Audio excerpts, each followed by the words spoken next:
So, we talked about a very useful device known as transistor, in which you diffuse impurities of both types, p type and n type, acceptor and donor impurities, to make a sandwich.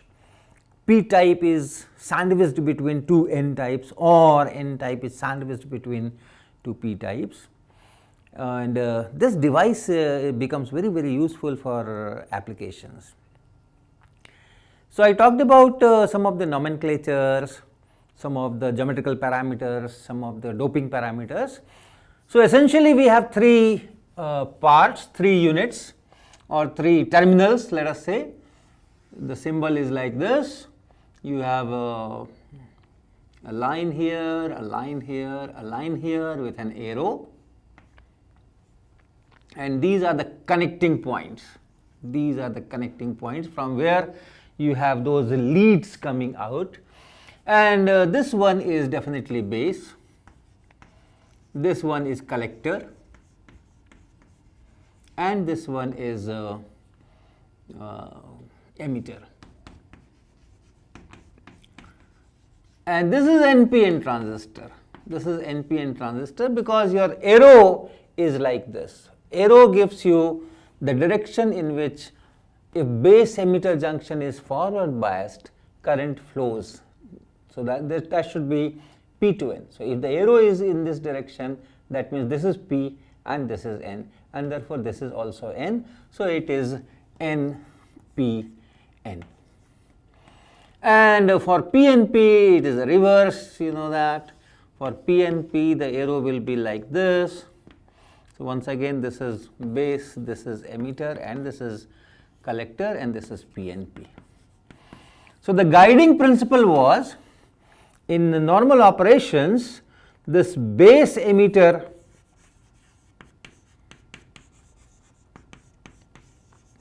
junction is forward biased. That is the guiding principle.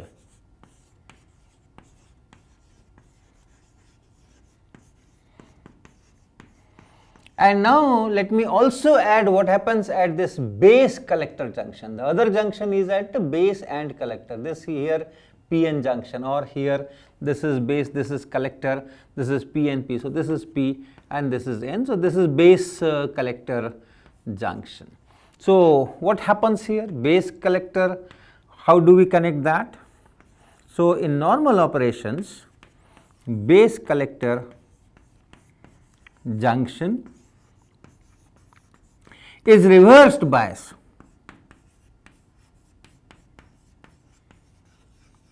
I will just tell you why it is so, because the whole mechanism is based on this. So, how do I bias this transistor? There are two PN junctions, both have to be biased. One is to be biased forward biasing and other is reversed biasing. Okay. So, that biasing in this fashion can be achieved in several manners. One possibility is that you take this transistor, and this is the emitter side. I am talking in terms of NPN, but the same discussion, same description will be valid for NP, for PNP also. As I said earlier, all the arrows will be inverted and all the polarities of the battery cells will be inverted. So, if you have this transistor, then let us take this as the common terminal, 0 grounding, okay, and then this base and this is base emitter junction should be forward biased, and remember this is NPN. So, this is N and this is P, and this should be forward biased. That means this should be at a higher potential than the emitter. So, that is the forward biasing. So, if I bring it here, put a resistance and then put positive of the battery with this, right. So, that this is at a higher potential as compared to the emitter. So, the base emitter junction is forward biased. and then base collector junction should be reverse bias. So here is the base and here is the collector, and this has to be reversed bias, and remember this is N, this is P, then this is N. It has to be reversed bias. So this N side should be at a higher potential than this P side, and this is at a higher potential than this emitter. So this should be at a higher potential than this emitter voltage. Okay, so you have to add positive of the battery here, like this. So now, and this should be strong enough, this should be large enough so that this is reverse bias, because there can be a current drop across this resistor and that can actually reduce this voltage. But this voltage should be positive and more than the potential that is dropped here. You remember, in forward biased PN junction, the voltage appearing across this PN junction, in a forward biased PN junction, it has a certain value, because after that current shoots exponentially. So it's like this, that current voltage characteristics. So you have a voltage after which you really cannot go, and for silicon it has to be less than 0.6 volt or so, that knee voltage, etc., etc. So that drop is there, so take care of that, and then this should be reversed biased. So that much cell should be here. Now this is okay, this is fine. So this configuration is known as common emitter or common emitter mode. Why? Because there are two parts of the circuit, clearly you can see from this diagram. This is one part, this is another part. And this part of the circuit, you can call it input side, and this part is output side.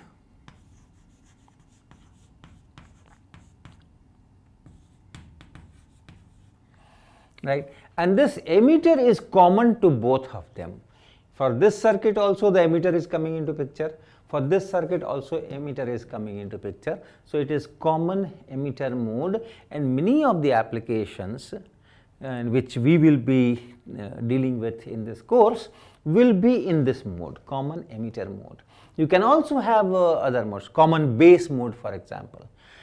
If you try to connect in common base mode, then let me draw the transistor in this fashion.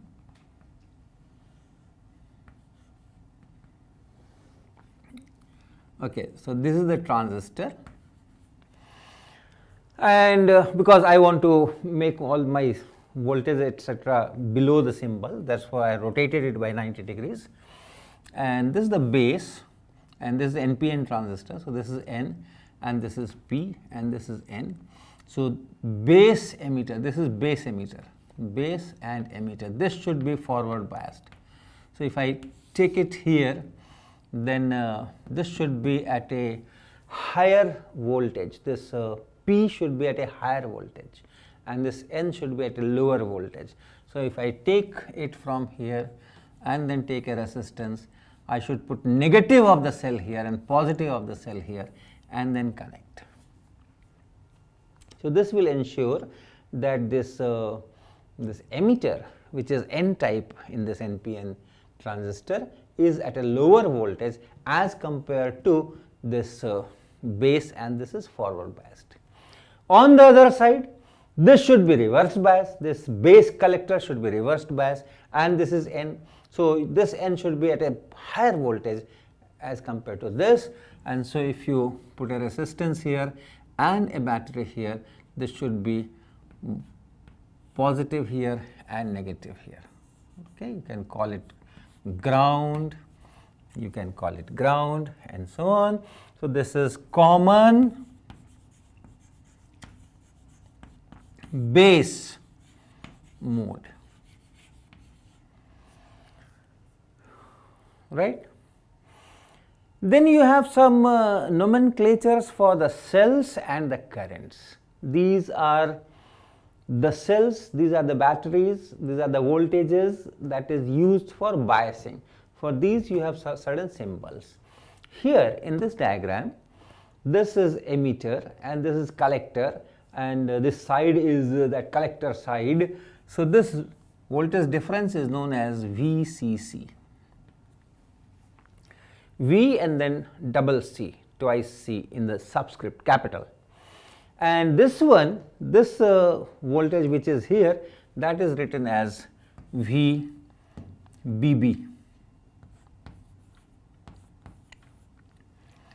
Why BB and why VCC? This is, emitter is common to both. Emitter is not mentioned in this nomenclature, and this collector side is connected to the collector, so it is CC, and this side once again the emitter is not mentioned, and then it is connected to base, so it is VBB. And with a single C you can write VC, that is the potential of this collector. So this potential as compared to this 0, so that is VC, which is in fact same as VCE. So normally people do not use this, normally people use this, and similarly VB will mean the potential here, this will be written as VB. So these are the kind of symbols. Here if you write, this is base is common, so we won't write B here or here, and this side is collector, so this will be written as VCC. Whereas this is emitter here, this is emitter here, so this voltage difference is written as VEE. So they are just nomenclatures, this is how. Then current. Since it is forward biased, you will have a current, and that current will go from P to N. And so if the current is going like this, this current has to go through this. Now this current is written as IE. And then the current should enter in this PN junction, current should enter here, goes from P to N. So this current goes here, it enters here, this is IB. And then any current that is here in the collector, that is written as IC, and the arrow mark, this arrow is like this, this is IC.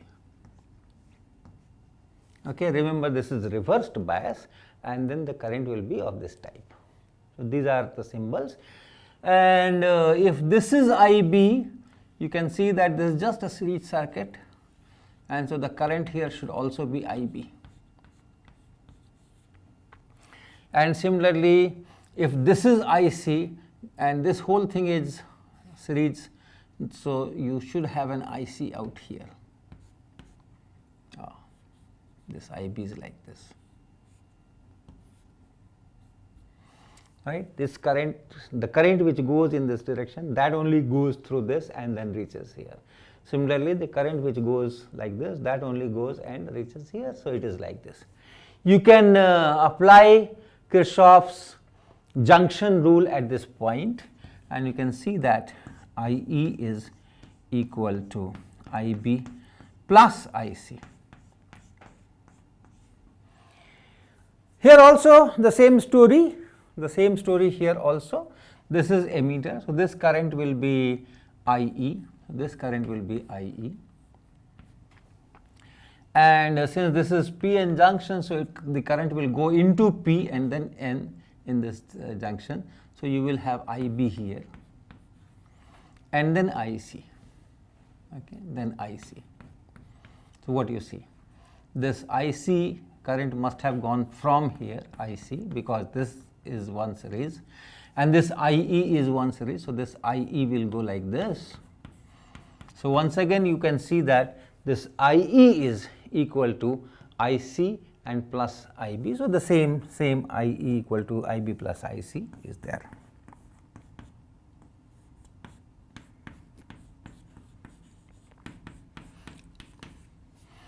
So this is about the names and the directions of current and the polarities of biasing cells or biasing batteries, biasing voltages. It is like this.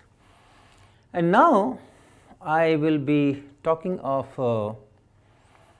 mechanism of this current, how the charge carriers move at these junctions to give this kind of current, this kind of configurations. So, let us look at that. So, let us consider a transistor, NPN transistor in common emitter mode. So, I have this transistor, and then I have a resistance, then this is P and this is N. So, this should be at a higher voltage, and so it should go like this. Always use this basic physics to remember things. It is not that I have to connect this positive that side in NPN, in CE mode, etc., etc. This has to be forward biased, that is it. So, that will decide what kind of polarity should be here. And this is N, so this should be connected to again positive of the battery. So, this is our configuration. This is our CE configuration. Now, what happens? This is the most important physics involved. This emitter and this base, this N here and this P here, this emitter base, this is emitter and this is base. This is forward biased, and this N is heavily doped, emitter is heavily doped, and the base is lightly doped and is very thin, So, what happens if you have a normal PN junction? If you have a normal PN junction, you have depletion layer, P side, N side, and then you forward bias it. So, what happens? Because of this biasing, the potential barrier decreases, and because of the large concentration gradient, majority carriers from both sides diffuse to the other side. Okay? So, if you have a large number of electrons here, free electrons, conduction electrons, large number of conduction electrons here, small number of holes. So, the majority carriers, once that barrier is reduced, they diffuse to this side, which we call minority, remember, minority carrier injection.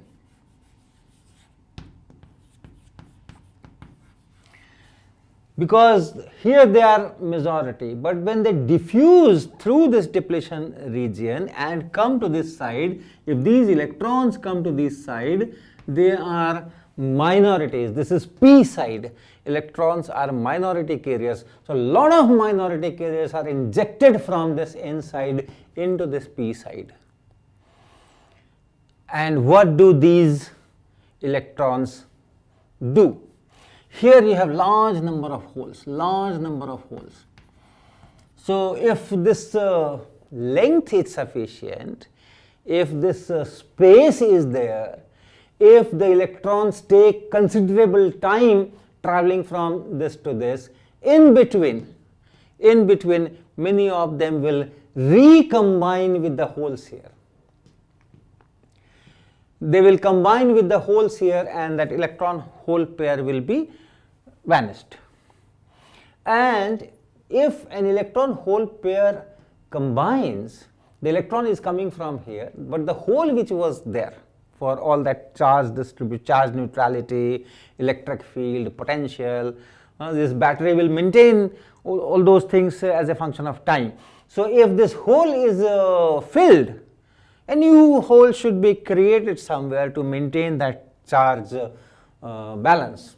And that happens, some electron hole pair will be broken here, and then that electron which is extra, that electron will flow through this. The electron will flow through this, and therefore current that will contribute to this current I, which is going here. Okay? And of course, once the electron is here, it will go through this and complete the circuit, and that will contribute to IE. I is equal to IE plus IH. So because of these electrons, because of these conduction electrons, you have the current. And similar thing will happen for these carriers. These are majority carriers. So these holes will diffuse on that side and they are minority here. So once again minority carrier injection. Then some of the holes will recombine with these electrons, and then similarly you will have electron coming from this side to make that charge balance, and the whole current is like that. Here what happens at this junction? There is a general thing that generally happens in a PN junction diode. Here the extra things are, one, this emitter, this N-type, this emitter is heavily doped. This is one. And this P here, this base is lightly doped. This is one thing.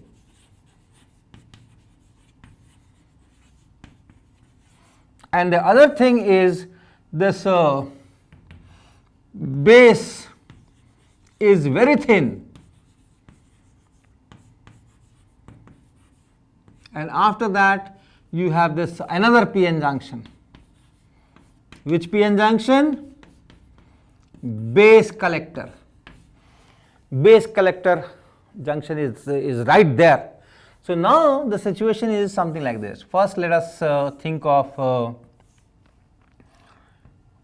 this first junction. This is emitter, which is N-type, which is heavily doped. That means a lot many electrons there. Lot many electrons are there.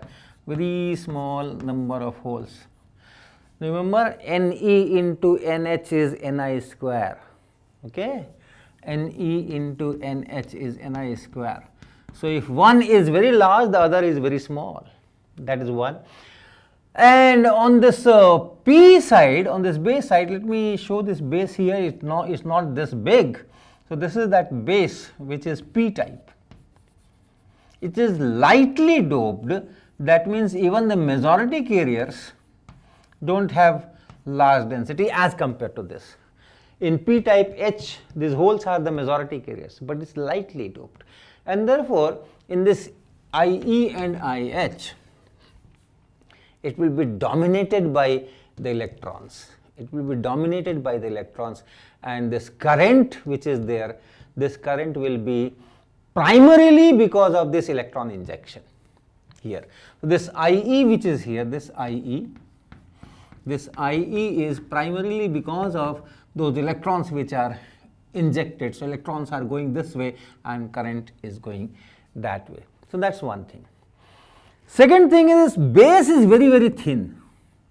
So that means this is thin, and for these electrons to recombine with these holes, you need a certain time.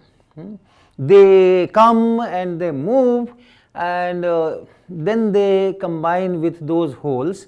But if you don't allow sufficient time, most of them will not recombine in that thin space. So that's why it is made so thin, of the order of micrometers, that these injected electrons, they just cross through. They just cross through this base region almost without recombining, or a very small fraction of that will recombine.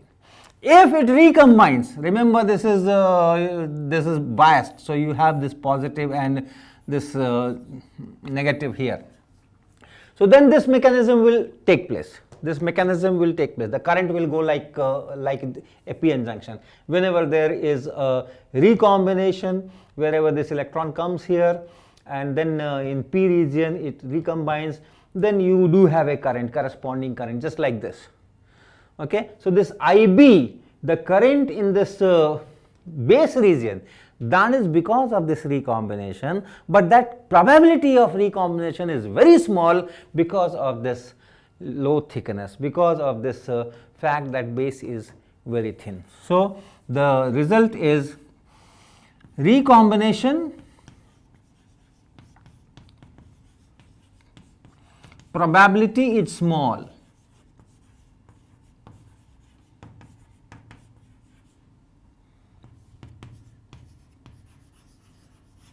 And this finally tells that IB is small. Most of the electrons do not see what is here. They just reach this second junction. There is a second junction. This is your collector side. So most of the electrons which are injected from here, they cross this P region and reach this depletion region here. You have a depletion region here at this junction, you have a depletion region here at this junction. So once they reach this depletion region here, these electrons, what kind of biasing is here? This is reverse biasing. And these electrons are minority carriers. Okay, these are minority for this junction, this PN junction, electrons are minority carriers, and the electric field is there to draw these electrons. So your electric field in reverse bias is like this. So the direction of current is like this, and this electric field that helps the minority carriers in making the reverse current, and therefore all these electrons which are crossing and reaching this depletion layer here where you have this field, they will be drawn towards this collector and will go to that biasing battery which is there.